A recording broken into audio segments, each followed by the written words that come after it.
नमस्कार मेरे प्यारे साथियों, स्वागत है आपके अपने चैनल हिंदी ओशन में।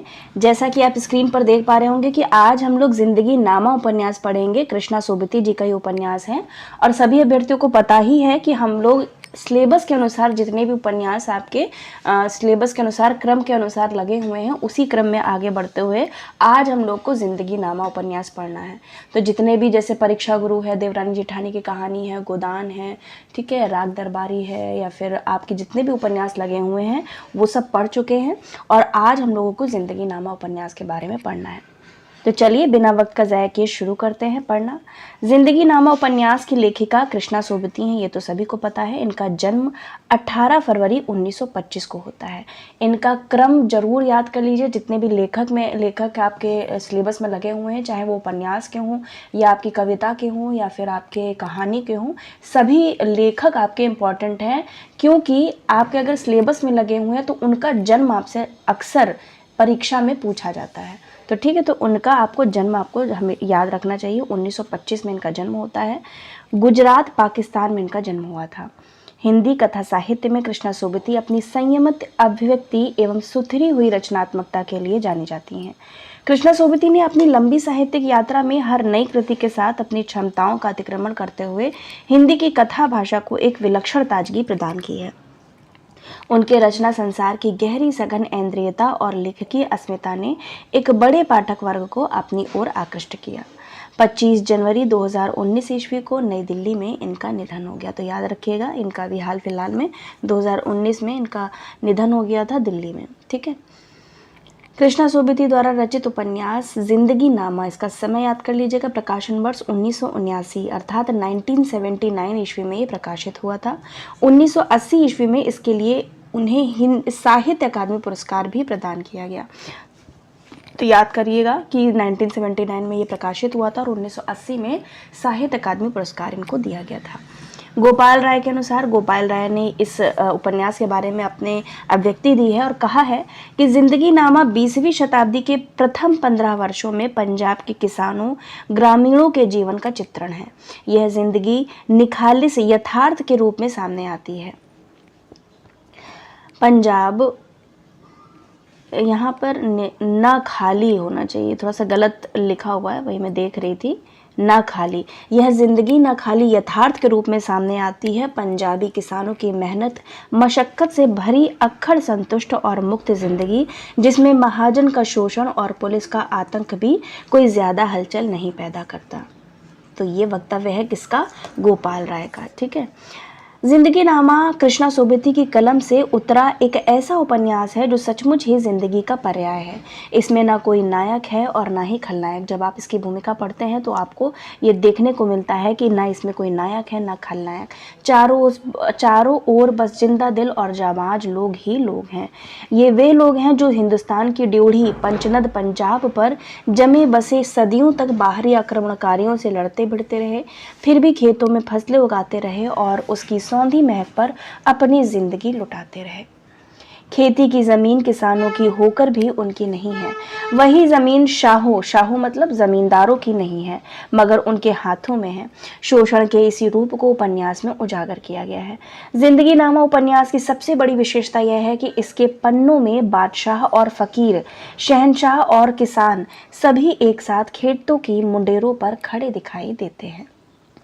डॉक्टर देवराज उपाध्याय के शब्दों में, अभी हम लोगों ने गोपाल राय ने क्या कहा है उसके बारे में पढ़ा जिंदगी नामा उपन्यास में। अब जब डॉक्टर देवराज उपाध्याय क्या कहते हैं कि यदि किसी को पंजाब प्रदेश की संस्कृति, रहन सहन, चाल ढाल, रीति रिवाज की जानकारी प्राप्त करनी हो, इतिहास की बात जाननी हो, वहाँ की दंत कथाओं, प्रचलित लोकोक्तियों तथा 18वीं-19वीं शताब्दी की प्रवृत्तियों से अवगत होने की इच्छा हो, तो जिंदगी नामा से अन्यत्र जाने की आवश्यकता नहीं। बहुत ही बढ़िया कथन देखने को मिलता है डॉक्टर देवराज उपाध्याय का।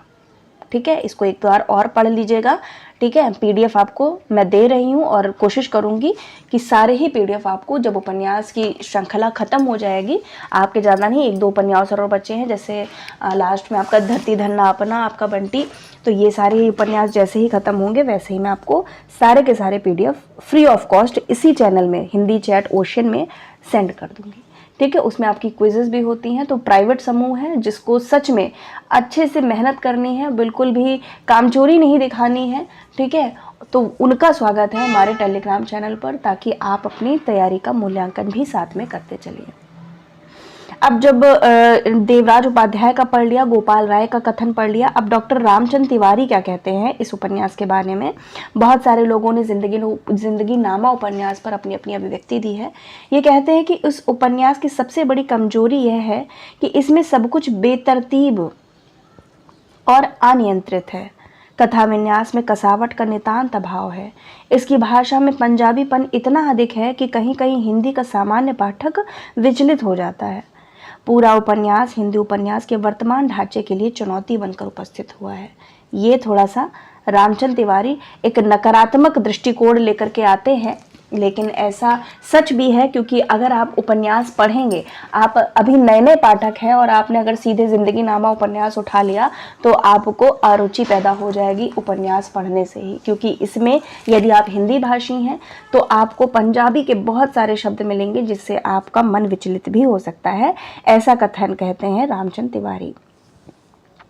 लेकिन फिर भी कहा जा सकता है कि यह उपन्यास पंजाब के ग्रामीणों और किसानों के जीवन का प्रामाणिक चित्रण करने में सफल हुआ है। अब इसकी जो कथानक और मूल संवेदना है, थोड़ा सा हेडिंग बोर्ड में कर नहीं पाई नोट्स में, ये कथानक इसका पढ़ लेते हैं कि क्या है। जिंदगी नामा उपन्यास में 20वीं सदी के प्रारंभ में पंजाब का चित्रण किया गया है। तो कौन सी सदी का? 20वीं सदी के प्रारंभ का। उत्तरार्ध और पूर्वार्ध होता है ना, तो उत्तरार्ध 20वीं सदी का जो आगे वाला पार्ट है उसके फलस्वरूप पंजाब का चित्रण किया है, विशेष रूप से पंजाब के गुजरात जिले का। उपन्यास का प्रारंभ एक कविता से होता है जिसमें लेखिका का अपनी जन्मभूमि के प्रति प्रेम अभिव्यक्त हुआ है। संपूर्ण उपन्यास किस्से कहानियों से भरा हुआ है। उपन्यास के प्रारंभ में भी लाला जी बच्चों को सूरज और चंद्रमा की कथा सुनाते हैं। उपन्यास का प्रमुख आकर्षण शाहों की हवेली है। शाहों के पास जमींदारी है। वे किसानों की जमीन पर उन्हें उधार देते हैं। किसान कर्ज में डूबता जाता है और शाहों के पास जमीन बढ़ती जाती है। उसी जमीन पर किसान शाहों के लिए उन्नत अन्न उपजाता है और स्वयं भूमिहीन मजदूर बनकर रह जाता है। शाहों की हवेली में रहने वाले हैं शाहजी और उनकी पत्नी शाहनी। बहुत इंपॉर्टेंट कैरेक्टर है शाहनी। एक कैरेक्टर आया है आपके कहानी में भी, याद रखिएगा। शाहनी जो पात्र है, यूजीसी नेट जेआरएफ की अगर सिलेबस की बात करें तो शाहनी दो रचनाओं में आती हैं। पहला तो आपके उपन्यास में आती हैं जो हम लोग पढ़ रहे हैं, और एक कहानी में भी आती हैं। उस कहानी का नाम आप कमेंट बॉक्स में बताइए कि शाहनी किस कहानी का पात्र है। तो शाहनी इम्पॉर्टेंट है और देश विभाजन से ही रिलेटेड वो कहानी है, आप नाम बताइएगा। शाहजी के छोटे भाई काशी शाह और उनकी पत्नी बिंद्रा दई हैं। शाहजी पुराने जमींदारों विचारों वाले व्यक्ति हैं, जबकि काशी शाह उदार हृदय और आध्यात्मिक प्रवृत्ति वाले व्यक्ति हैं। शाहों की हवेली पर हमेशा गांव के कुछ खास लोगों की महफिल जमी हुई रहती है। इनमें हिंदू और मुस्लिम दोनों ही शामिल हैं और दोनों के ही बीच प्रेम और विश्वास कायम है। इस महफिल में चाचा करमई लाही, दीन मोहम्मद, मैया सिंह, चौधरी फतेह अली जी, कृपाराम, हाजी जी, बख्तावर खां, मुराद अली। तो मुराद अली याद रखिएगा आपके तमस उपन्यास में भी हैं और जिंदगी नामा उपन्यास में भी हैं।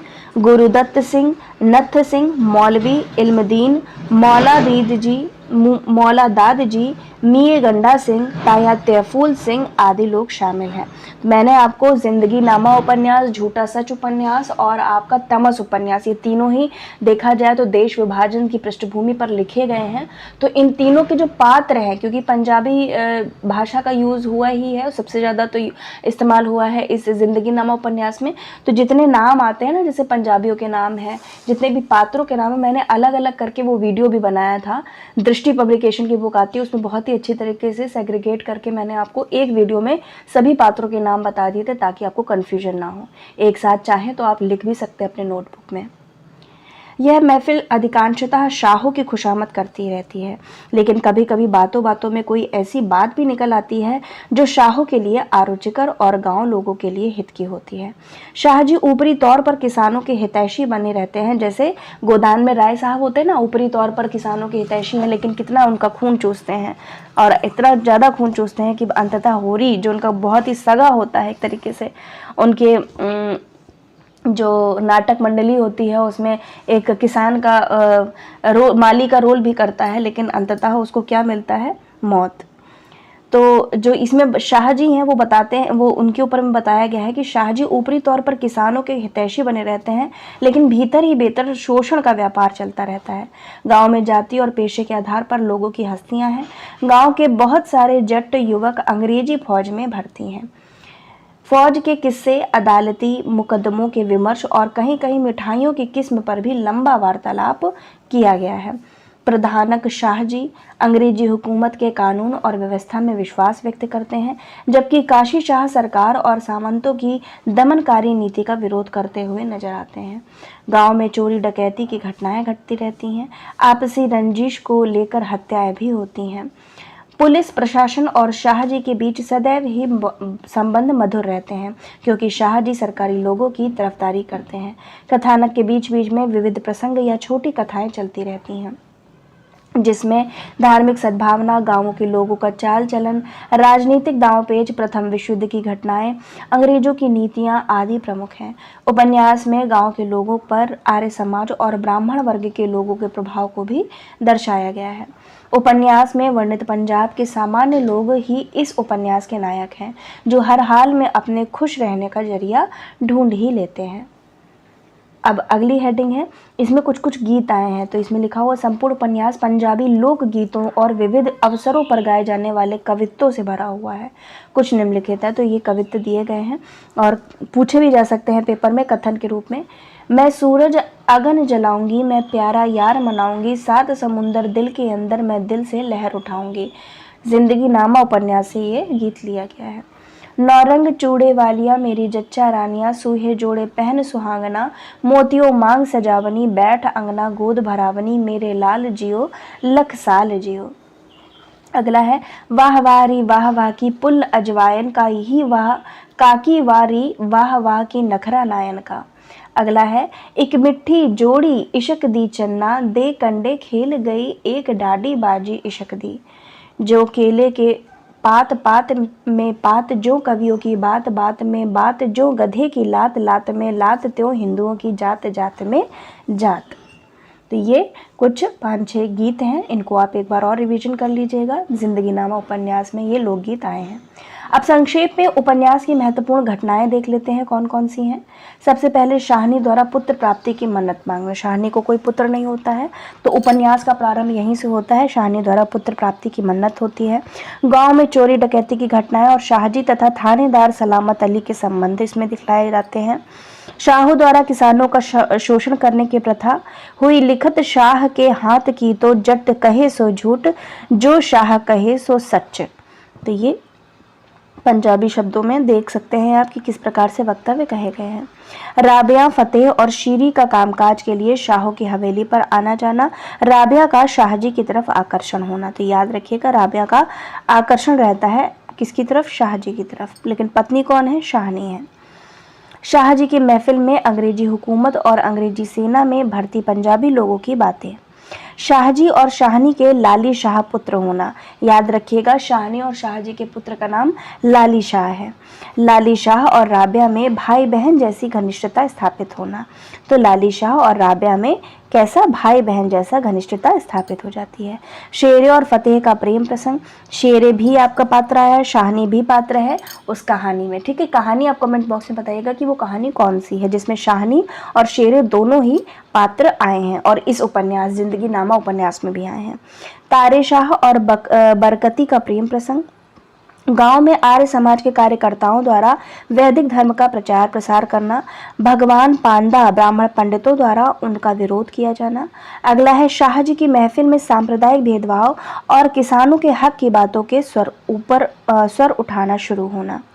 अगला है राबिया द्वारा शाहजी के समक्ष उनसे प्रेम करने की बात को रखना, शाहजी द्वारा उसे समझाया जाना। उपन्यास की मूल संवेदना के रूप में पंजाबी किसानों की जिंदा दिली और उनकी जिजीविषा को लिया जा सकता है।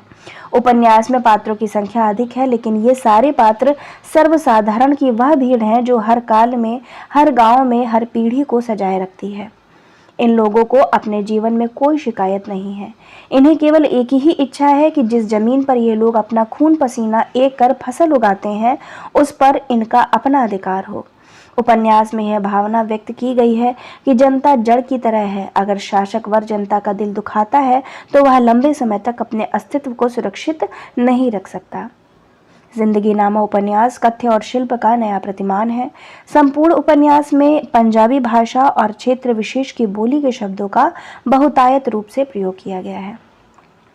अब महत्वपूर्ण इसमें जो पात्र आए हैं उनको देख लीजिए। शाहनी है, शाहजी हैं, काशी शाह है या काशी राम है और इनके बेटे का नाम है लाली शाह। बिंद्रा दई या छोटी शाहनी है। नवाब खां शाहजी का सेवक है। तो बिंद्रा दई काशी राम की या काशी शाह की पत्नी है, जिनको नवाब छोटी शाहनी कहा जा सकता है। राबिया है, शाहजी का सेवक कौन है? नवाब खां है, याद रखिएगा। राबिया है जो कि शाहजी की तरफ आकर्षित है। फतेह है, चाची मेहरी है। थानेसर है, सलामत अली है। लाली शाह शाहजी का पुत्र है। गुरुदास और केशोलाल काशी शाह के पुत्र हैं ये, तो याद रखिएगा गुरुदास और केशोलाल कौन है? दोनों ही काशी शाह के पुत्र हैं जो शाहजी के छोटे भाई हैं। तारे शाह ढोंक लम्मल पटवारी है ये आदि। ये महत्वपूर्ण पात्र जिंदगी नामा उपन्यास में। वैसे तो इस उपन्यास में पात्रों की संख्या कम नहीं है, काफ़ी पात्र हैं। महत्वपूर्ण उद्धरण देख लेते हैं। कौन कौन से महत्वपूर्ण उद्धरण हैं? मनुख के मन को किसने बांधा है? मनुख यहाँ मनुष्य है, पंजाबी भाषा में मनुख लिखा है। कहते हैं मनुख के मन को किसने बांधा है? जिधर बह गया बहने लगा।